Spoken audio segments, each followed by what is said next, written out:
Bom, eu vou compartilhar aqui a tela. Acho que a gente já pode ir começando. Não, pode contar que planilha é essa, pelo menos dá uma história, fica Ok. registrado para a posteridade. Estou falando sério. É uma planilha que eu comecei a montar em 2013, mas que decolou mesmo em 2014.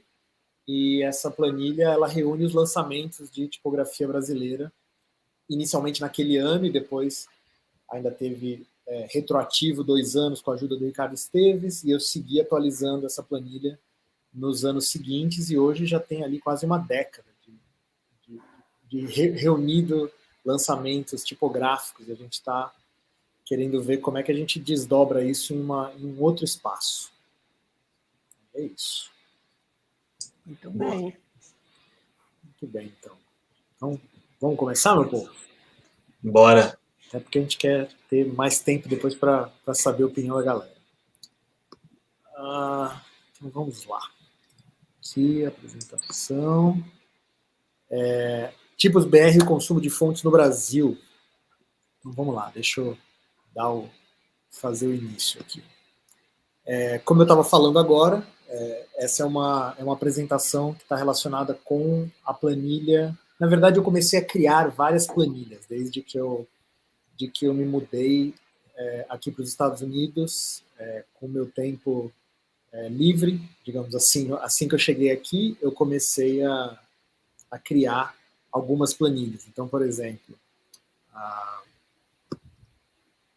gente estava olhando as diferentes edições do Dia Tipo e eu criei uma planilha que reunia todos os palestrantes das diferentes edições do Dia Tipo num único espaço. O que, diga-se de passagem, é ótimo, porque quando a gente tem a dúvida se alguém já falou ou não, vai para a planilha. Exatamente, é um lugar para a gente buscar a informação. Depois, uma outra planilha que eu criei em 2014 era reunindo livros sobre tipografia publicados no Brasil. Eu lembro que isso surgiu de uma pergunta, o pessoal falou, tem indicação de livro e tal? Eu falei, cara, não são muitos, no meu entender. Deixa eu ver se a gente consegue reunir tudo num só lugar. Então, comecei a ir atrás dessa informação e aí criei essa outra planilha.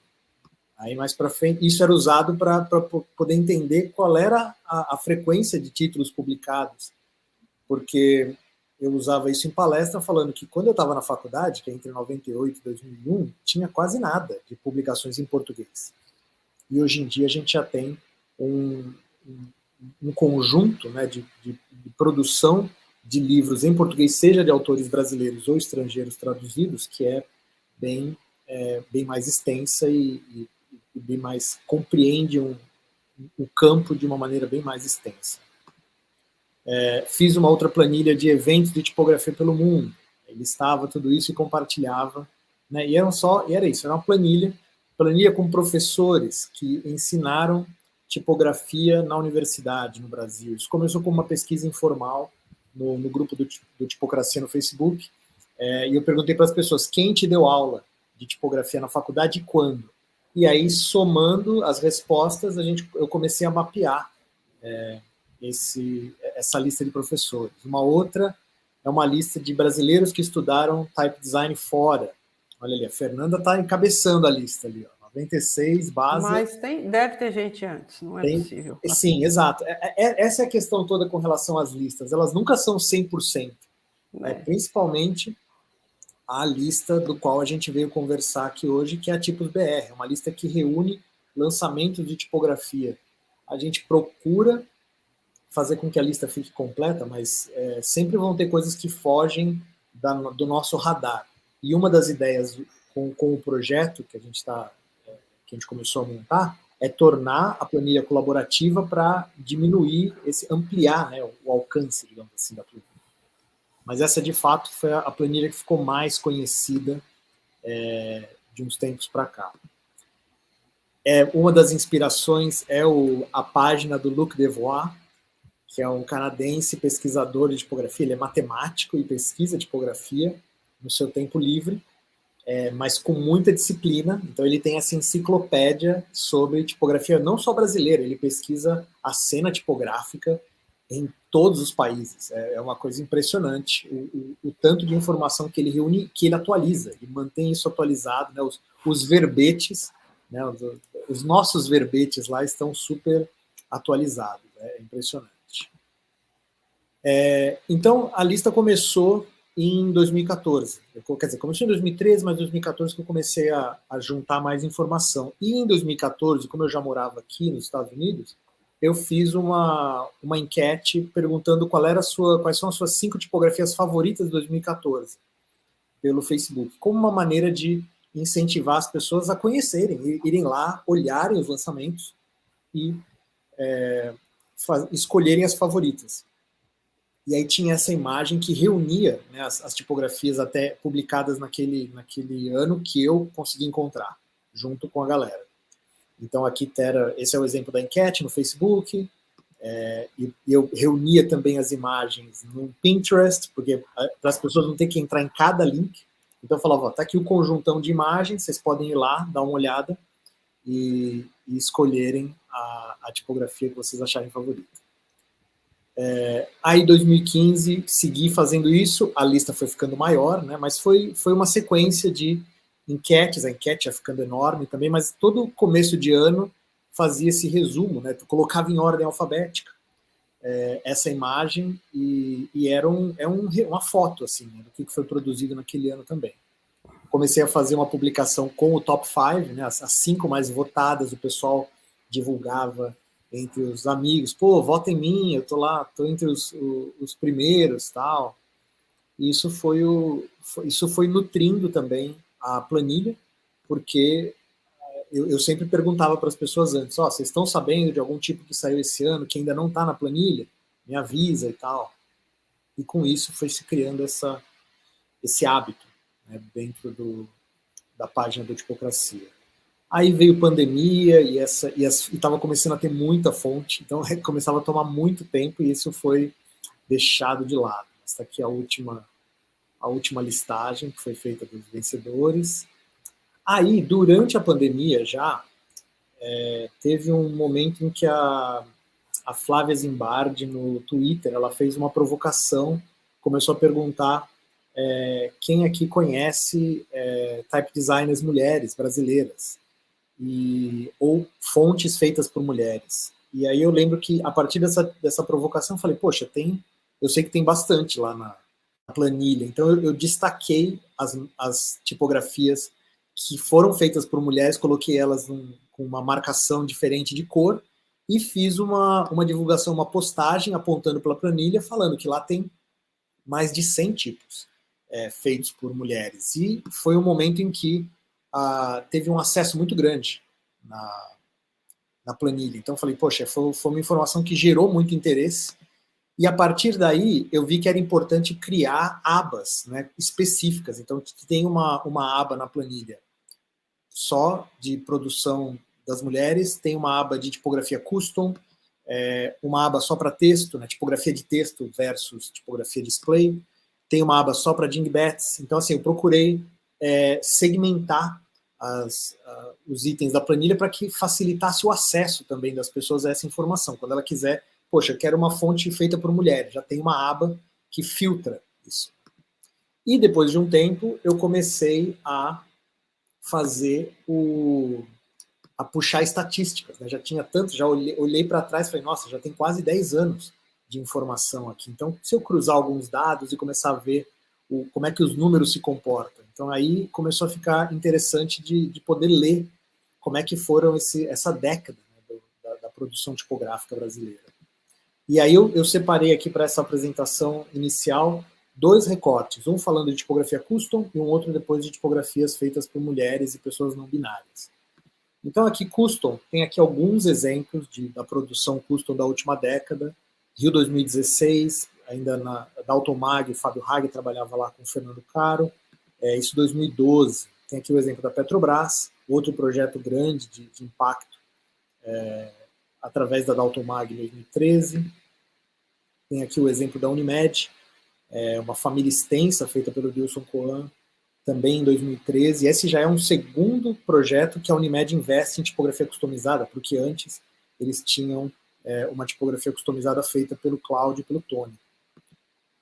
O UOL, né, que está hoje no principal portal de notícias brasileiro, feita pelo Christian Cruz e pela Marina Chacur, em 2014. Na época, o Christian trabalhava na agência África e teve a oportunidade de desenvolver essa família. Latam, do Daniel Sabino, a gente estava falando no almoço, lá na salinha do Zoom, sobre tipografia para companhias aéreas, né, falando da VASP, do Bacigalupo. Tem aqui o exemplo da Latam, do Daniel Sabino, pela Black Letra, 2015. Globotipo, Rodrigo Sayani, pela Plau, também já. Então, esses exemplos todos, aqui mais uma do Sabino, a Ecostype, pela Black Letra, tem a Go Sans, outra de companhia aérea, agora já do Fábio Hag, pela Fábio Hag Type, 2019. Acho que tem mais 2 exemplos aqui. Bacurau, do Canal Brasil, no caso, né, o projeto do Canal Brasil, do Carlos, do Rodrigo e do Daniel, que recebeu o Grand Prix pelo Prêmio do Brasil Design. Então foi agora, essa semana. Merecidíssimo. Projeto muito, muito impactante. Assim, ele é muito memorável. E aqui um outro exemplo do Diego e do Thiago, que é a Vigor Color, também para a Vigor Brasil, que teve em tudo quanto é lugar no começo desse ano, no primeiro semestre. Então, esses são alguns exemplos para ilustrar a produção custom, né? Ou seja, feita para empresas, para clientes específicos e não no varejo. 10 anos atrás, num dia tipo, a gente teve o que a gente chamava de dia tipo Natal, que aconteceu em São Paulo, teve essa mesa redonda aí, com o Fábio Lopes, o Hag, o Christian Cruz, o Melo e o Cláudio Rocha. E eu lembro que nessa mesa, e ela está disponível no Vimeo, o pessoal se perguntava, dá para viver de type design no Brasil? Essa era a questão que estava em todos os eventos. A gente se reunia e, na época, a gente tinha o Fernando Melo trabalhando na Fontsmith, na Inglaterra, e o Fábio Hag trabalhava na Dalton Mag, morando no Brasil, mas era funcionário da Dalton Mag. Então, você não tinha outros exemplos de pessoas desenvolvendo isso no Brasil. Em 2013, no TPC-10, teve a palestra do Edilson Coan, que está disponível também no YouTube, e o Edilson basicamente veio falar como era trabalhar como type designer no Brasil. Ele tinha completado 1 ano que ele tinha começado a se dedicar exclusivamente a viver de tipos. Então ele foi super generoso de compartilhar a estratégia dele, a relação com o MyFonts, como ele escolhia as fontes que iam ser lançadas. Então, assim, era uma coisa de muito interesse para as pessoas, ainda não tem muito tempo atrás.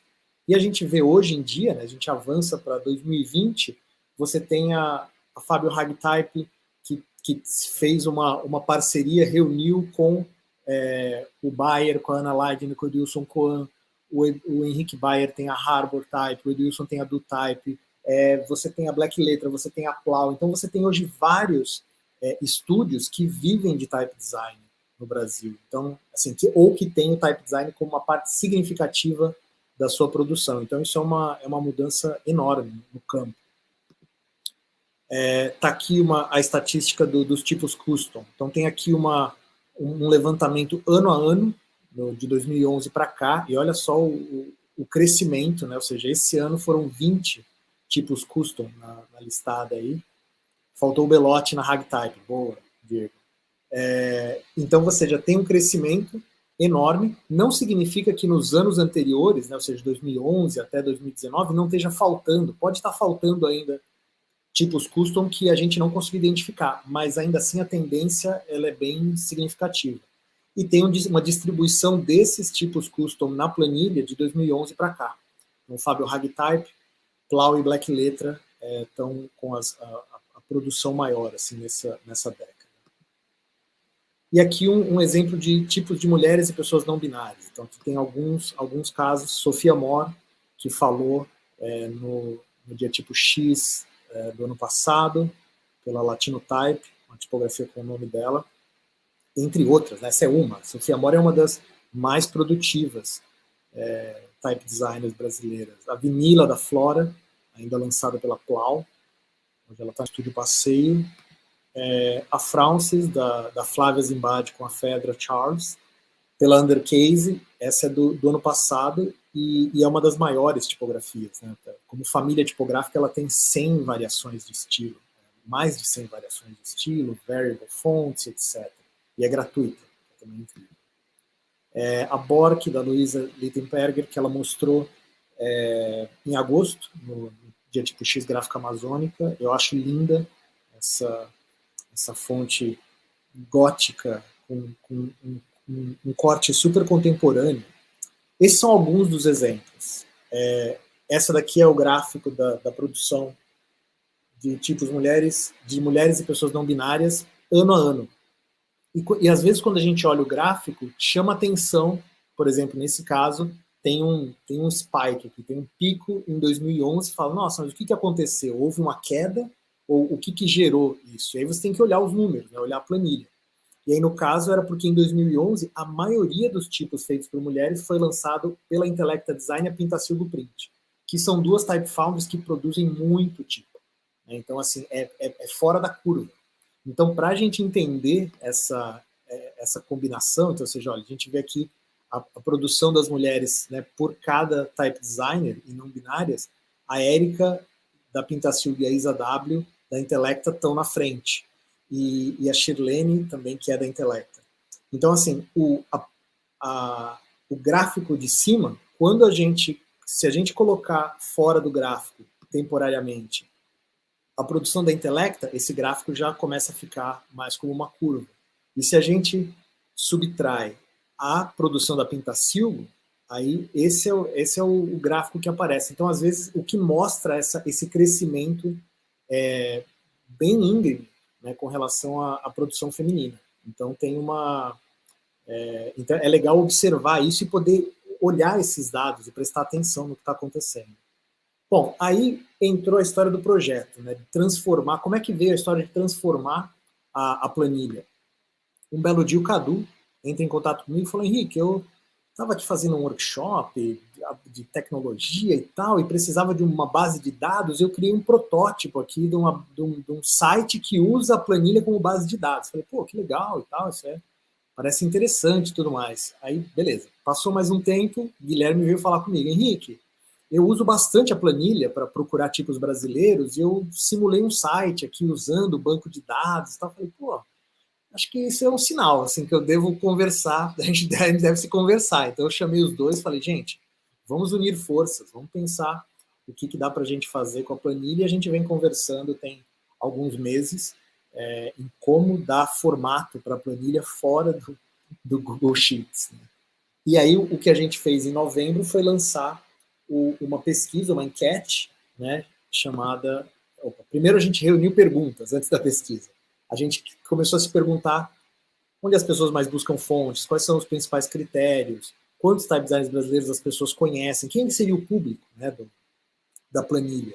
E aí que a gente criou essa enquete, que a gente lançou em outubro, entre outubro e novembro, chamado Pesquisa sobre Consumo de Fontes. E aí a gente trouxe alguns dados dessa pesquisa para compartilhar com vocês. Guilherme, Cadu, falem aí.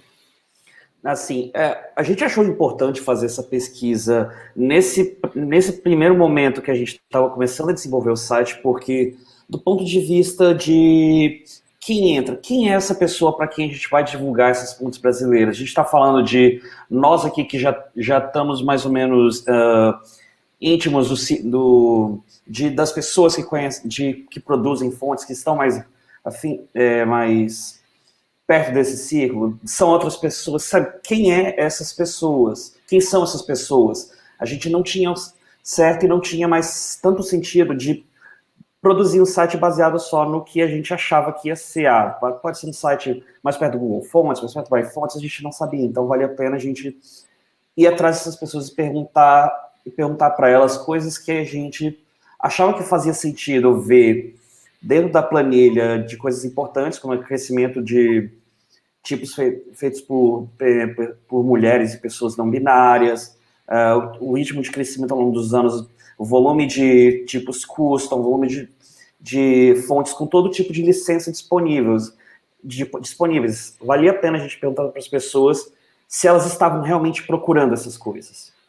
E complementando também, assim, eu acho que a gente queria muito também entender qual era a relevância dessas coisas, né, para as pessoas, assim, né. E a gente fez uma pesquisa que ela não tem um volume gigante de pessoas, mas a gente tem em torno de 360 respostas, e é bem curioso, assim, né, alguns resultados, a maioria das pessoas, elas acabaram ainda estando meio próximas do nosso universo pela capacidade que a gente teve de divulgação, assim, da pesquisa. E aí é interessante entender, né, como até mesmo, assim, né, dentro da gente, algumas dessas perguntas, elas vão se desdobrando e até, às vezes, confirmando então, ou não a importância desse projeto, assim, né.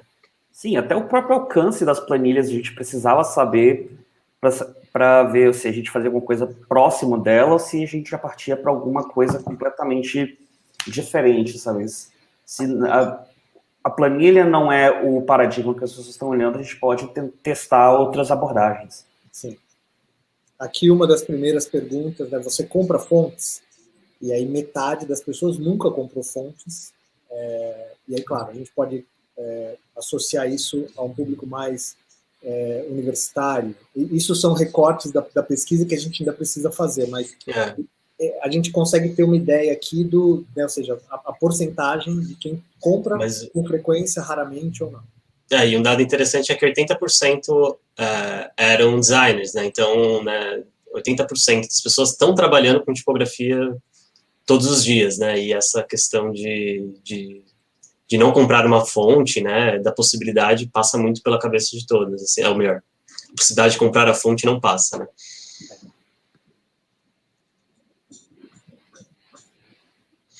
E aí eu acho que até essa pergunta, né, de onde as pessoas mais buscam fontes, ela também se dialoga direto com a questão anterior, né, do próprio hábito de compra, né, porque os dois grandes acessos são locais que distribuem, né, as fontes, o Google Fontes, né, gratuitamente, e a Adobe Fontes através, né, da assinatura da Adobe, né, então e logo na sequência também, né, tem o da fonte, né, então esses três locais, teoricamente, a gente está lidando com uma distância entre quem faz as fontes, né? Então, as pessoas, elas estão muito próximas, né, talvez, né, de distribuidoras, do que da ideia, né, de quem está realmente produzindo, né, essas fontes, né? Então, acho que isso reflete muito no hábito de adquirir ou não uma fonte e tal, né? Além também das interfaces com que as pessoas estão mais acostumadas, né, sabe? Do Adobe Fontes, do Google Fontes, que se as pessoas procuram por lá é porque, de alguma forma, essas interfaces funcionam para elas. Uhum. Essa foi uma outra pergunta que a gente fez, né? Quais são os principais critérios? O que você busca? O que você leva em consideração ao buscar fontes? E aí, a principal coisa com relação ao estilo, mas também as pessoas levam em consideração qual é o tipo de licença que aquela fonte tem, qual é o custo dela, mais embaixo, o tamanho da família. Isso foi uma coisa que chamou a atenção, o quanto que o tamanho da família foi valorizado. Cada um podia escolher até 3 opções disso. E o quanto a autoria também não foi valorizado, assim, né? Que é um ponto que é muito interessante, né? Tanto para a planilha, né? Quanto o projeto do site que a gente quer desdobrar, né? A gente quer que a autoria das fontes também seja uma curiosidade das pessoas quererem saber sobre as fontes, né? Que é algo que geralmente é oculto nos sites das distribuidoras, né? Uma informação mais menor, né? Assim, né? E aí a gente fez 2 perguntas sobre preferência. Você dá preferência a fontes feitas por mulheres, não brancos ou LGBTQIA+, e a maioria não dá. Mas ainda assim, 1 em cada 3 pessoas que responderam a pesquisa dá preferência. Então isso a gente fala, poxa, e onde você vai encontrar essa informação? Como é que faz para você filtrar? A gente pensa nessa facilidade junto ao site. E é interessante também pensar, assim, né, isso, assim, são só coisas que a gente está meio que, né, jogando, assim, no ar, assim, né, a gente, de novo, né, não é uma pesquisa com rigor acadêmico e tal, assim, mas eu acho que essa pergunta também, ela reflete muito numa questão que às vezes a gente não percebe que, às vezes, usar uma fonte, né, de algum desses grupos, a gente está endossando, né, e apoiando, né, o desenvolvimento, né, dessa diversidade dentro do campo, né? E essa é uma conexão que nem sempre a gente faz, assim, né? No momento que a gente está, tipo, lidando, né, com as ferramentas, né? Então, às vezes, se a gente fizesse, né, sei lá, né, tipo, alguma outra pergunta, né, enfim, né, ou perguntasse para as pessoas, né, o que ela acha da inclusão de maior diversidade, provavelmente, assim, né, assim espero, essas pessoas, elas falariam que acham super importante e tal, né, mas às vezes a gente não tem essa cultura de entender que esses usos, né, e essa, também, enfim, né, são uma forma de apoiar esses grupos, né. A pergunta seguinte, quando a gente pergunta se você dá preferência a fontes por type designers brasileiros, já tem um aumento, né, na porcentagem, 40%, mais de 40% dizem que dão preferência. Essa pergunta estava tipo eleição, assim, eu fiquei acompanhando ela voto por voto. Eu vou avançar um pouco mais nas perguntas para a gente não estourar no tempo. Tá. Quantos type designers você conhece? Tá bem dividido, mas tem ali, a gente conseguiu ver no mais de 8, né, ou seja, 1/4 das pessoas o mais de 8 é assim, a pessoa está bem inteirada da cena tipográfica, mas ainda assim você tem 75% que conhece menos e tem oportunidade de promover a produção. Essa foi uma pergunta complicada, porque a gente queria saber se as pessoas conheciam a lista de tipos BR. Tanto que a divulgação foi feita pelo estúdio da O. Eu não queria fazer pelo Tipocracia, porque eu queria ver se tinha não queria influenciar. 73% não conheciam, o que mostra a possibilidade de divulgar isso. E, ao mesmo tempo, as pessoas comentavam, é a lista do Nard, aquela tabela malandra, a tabela que merece um site legal. Então, assim, isso também incentivou a gente. Como a formação da pesquisa, da pergunta não ficou tão clara, tinha gente que entendeu que era para responder sites de fontes brasileiras. Então, acabou que teve um desdobramento dessa pergunta que era tipo um top of mind, assim, o que o pessoal lembrava de cabeça de nome de founders. E essas foram as menções, as type founders. Coincidentemente, a Plau, Fábio Hag e Black Letter, que são as founders com maior produtividade, foram também as mais lembradas. Maior produtividade, uma grande presença em redes sociais também. Foi uma outra pergunta que a gente abordou sobre quanto que as pessoas consumiam informações sobre tipografia em redes sociais. A gente viu uma presença muito grande de Instagram, que é uma rede social primariamente imagética e que permite as pessoas terem uma noção com formas e coisas do que aquelas fontes são capazes. E essas founders que mais souberam explorar, por acaso, foram as mais citadas. Sim. Mas além de outras, newsletter, Pinterest, a gente viu uma presença bem grande do Behance também, que era um caminho que indicava que para a gente seria melhor adotar um caminho que também fosse imagético, bem visual, do que só uma listagem simples. Sim. E aí, o projeto. Então, aqui temos um protótipo do que a gente está montando. Essa é uma página de entrada, né, Cadu? Diga lá. Uhum. A partir de todos esses dados que a gente coletou, começamos a fazer protótipos baseados no que a gente gostaria que as pessoas vissem a respeito de fontes brasileiras, como a gente quer que as pessoas pesquisem, o que existe de diversidade nesse sentido, qual que é a melhor maneira de divulgar essas fontes, trazer todo tipo de imagens promocionais, ter uma área generosa para imagens, para texto, sobre todo tipo de classificação possível para que a gente no futuro possa ter uma página de busca e a pessoa possa perguntar, eu quero fontes só feitas por mulheres, tem essa lista. Eu quero só fontes feitas pela Rabortime, tem aqui. Eu quero fontes feitas entre 2008 e 2019, tá aqui. Essa gente que busca trazer a melhor forma possível de indexar e fornecer esses dados para as pessoas, não apenas com um site, mas com uma API que forneça uma resposta bem simples de trabalhar para pesquisadores, gente que trabalha com estudo de dados. Sim. Aí, quais são os próximos passos? Aqui sobrou uma tela. Fala aí, Cadu.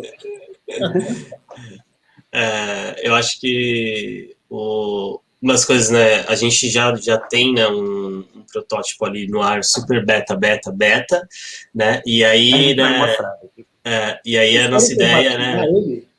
Oi? Vocês querem compartilhar, Cadu? Eu posso tentar compartilhar aqui. Talvez seja melhor antes dos próximos passos. Uhum. Deixa eu voltar aqui. Gente, eu já estou pedindo desculpa para mim mesmo que eu estou estourando o tempo no meu próprio evento. Que vergonha. Henrique, desculpa. Tá desculpado. Não tem problema. Tá conseguindo... Ai. Tá aqui. Então, esse é o site tiposbr.com atualmente. Esse agora é o nosso momento keynote da Apple do evento. O site já está disponível ainda em formato beta. Vocês podem acessar e ver essa primeira lista de fontes que nós cadastramos e nós disponibilizamos para as pessoas consultarem. Obrigado, Fernando. Como forma das pessoas verem que a gente está realmente empenhado nesse projeto, em fazer isso acontecer, de ter mais ou menos uma ideia de como as pessoas vão poder ver esse conteúdo. Eu posso, por exemplo, ver aqui na Lígia Santos, por exemplo, e já ver o título, aqui onde está a imagem, a ideia é que seja uma galeria de fotos com mais imagens promocionais, ter um texto, toda a classificação de estilos, recursos OpenType, quantidade de caracteres, tudo mais que a gente possa cadastrar de informações para que as pessoas possam ver. Cadu, por algum motivo, tá trincando na transmissão. Não, tá tudo bem. Deu um crack ali. Tá tudo bem. Mas vocês vão poder ver. Podem acessar no celular e tudo mais. Tiposbr.com, vocês veem direitinho. Podem acessar pelo celular, que a gente está fazendo todo o esforço do mundo para fazer o site responsivo. Então, olha só, próximos passos para a gente fechar. Então, a gente vai ter, né, a importação desses dados da planilha, né, para esse site, né. A gente quer fazer essa parte, né, de implementar esses filtros de fato, né. Atualmente, se vocês tentarem filtrar alguma coisa lá ou clicar em algumas coisas lá elas não vão estar funcionando, né. Aí a gente vai querer, né, já colocar essa página, né, também dos designers, né, e da Foundry, e também ir com esse refinamento constante das informações sobre as fontes, né. Muitas coisas ainda a gente não tem delas, né, então tem que passar por esse processo, assim, né. E, enfim, né, tem várias coisas que a gente quer colocar ainda, né, como, sei lá, o detalhamento das informações das autorias por etnia, gênero e local de nascimento, que é um desafio muito grande, porque acho que a gente precisa fazer quase que um censo, né, porque a gente não pode colocar essas informações, né, a gente mesmo, né, sair, enfim, né, definindo essas coisas. Fazer a página, né, de estatística sobre essa base de dados, né, porque apesar da planilha ela não ser o melhor lugar para você escolher fontes, ela era um lugar bom para você fazer pesquisa, né, então a gente quer que tenha algumas estatísticas para quem não souber, enfim, né, manipular uma API e tal, ela vai ter alguma base de dados básica, sim. A gente quer promover certas curadorias dentro do acervo, né, então de tempos em tempos falar para alguém, tipo, vir e fazer uma curadoria específica, escolhe 10 fontes com tal tema X, né. A gente vai fazer um detalhamento das páginas de classificações com texto explicativo, então quando a pessoa, sei lá, ela for ver uma fonte, uma categoria lá, display, ela saber o que a gente quis dizer com essa categoria, né. A gente quer implementar a possibilidade do cadastro de fontes, né, diretamente pela comunidade, e também, né, inclusão... Opa, desculpa, eu te cortei. Rapidinho, eu tô indo. Inclusão de outras fontes, né, de informação que a gente acha que pode ser bem-vindas, né, as outras planilhas do NARD a gente pode trazer, e até, enfim, né, outras sugestões que deram, né, como trazer um lado mais acadêmico de teses e dissertações, e quem sabe aí, né, também, né, uma versão em inglês, assim, né, pra gente tentar também expandir, né, esses acessos, né. Para mostrar para a tipografia brasileira. E tem aqui ainda um outro slide, assim, como é que vocês podem ajudar? Então, vocês podem indicar uma fonte para o formulário, tem um link lá, indique uma fonte. Já está funcionando esse link? Sim. Está. Se vocês tiverem crítica ou sugestão à ideia, mandem e-mail, contato@tiposbr.com. Se quiserem contribuir com o desenvolvimento, principalmente no back-end, contato tiposbr. Se quiser patrocinar esse projeto totalmente excelente, contato tiposbr também. A gente está em busca de tornar ele viável também. E esse daqui é o formulário. A gente tem uma conta zerada ainda, Instagram e Twitter, vocês podem seguir. Ainda não tem nada, mas vai passar a ter. Os links dessa apresentação estão aqui no Linktree Tipocracia. E é isso. Pessoal, muito obrigado. Valeu. Gente, a gente vai responder perguntas depois, porque eu atropelei. A gente atropelou o André. Vocês estão lendo Pacaembu. Vocês leram Pacaembu do Álvaro Franco e do Felipe Casaprima nessa apresentação toda. É isso. Gui, Cadu, obrigado. Nada. A gente segue depois no after falar sobre isso.